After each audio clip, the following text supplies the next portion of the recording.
Welcome back, everyone. It's so nice to see you again. Are you ready to learn Parsha with me? Remember to pay attention because we want to do really well at the quiz at the end. This week's Torah portion is called Pinchas. Pinchas was Aaron's grandson. Last week, we learned that some people from the Moabite and Midianite nations were trying to make the Jewish people do bad things.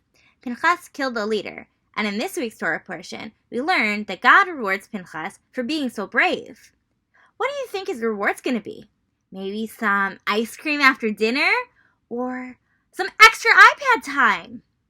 No, God didn't reward Pinchas with ice cream or iPads. Pinchas was rewarded by making him and all his descendants Kohanim. Last week, we learned the name of the new Kohen Gadol, after Aaron passed away. What was his name again? Oh yeah, that's right! His name was Eleazar. God commands Moshe and Eleazar to conduct another census for all the Jewish men over the age of 20. They collect half a shekel from all the men and find out that there are 601,730 men between 20 and 60 years old.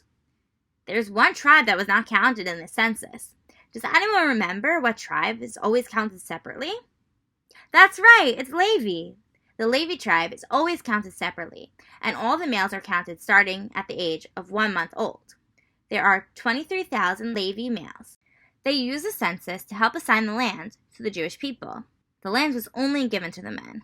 That's not fair. Why should only men get land? Women should be able to have land too.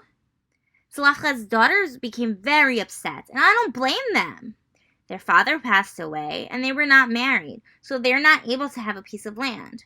They wanted land too. So they went to Moshe and told him that their father died, and there were no sons to have his piece of land.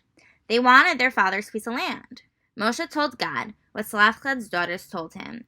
God tells Moshe to give them the land that was going to be their father's. He also makes a new law that if a man dies and does not have any sons, the land should be given to his daughters. If the man does not have any daughters, then the land should go to his brothers.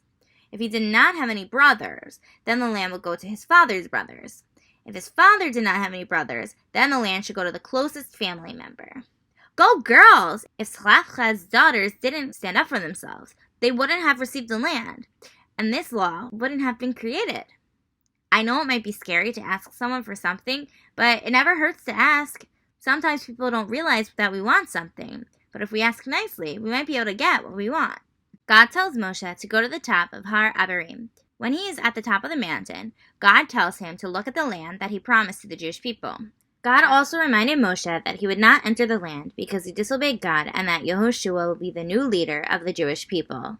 The Parsha ends by discussing the daily sacrifices, as well as ones for Shabbat, Rosh Chodesh, Pesach, Shavuos, Rosh Hashanah, Yom Kippur, Sukkot, and Shemini Atzeret.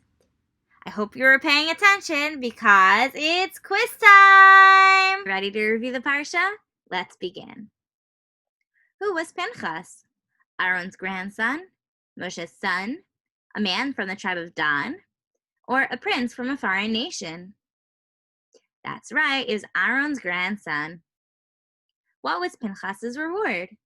Ice cream, a new iPad, he became Kohen, or he got an extra portion of manna. That's right, he became a Kohen. Who becomes the new leader of the Jewish people after Moshe? Yehoshua, Aaron, Eleazar, or Shmuel? That's right, it was Yehoshua. Why did Zelophehad's daughters get upset? They were tired of traveling in the desert.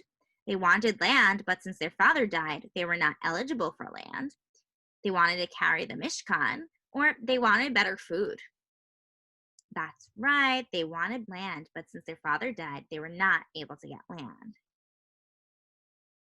What was God's answer to Zelophehad's daughter's request? He said they could not have the land. He punished them for asking. He told Moshe to speak to the rock to get to the answer. Or he created a law allowing daughters to inherit land if they did not have any brothers. That's right, he created a new law that the daughters can get the father's land. Great job, you got them all correct. Thank you for watching my Parsha video. Have a good Shabbos.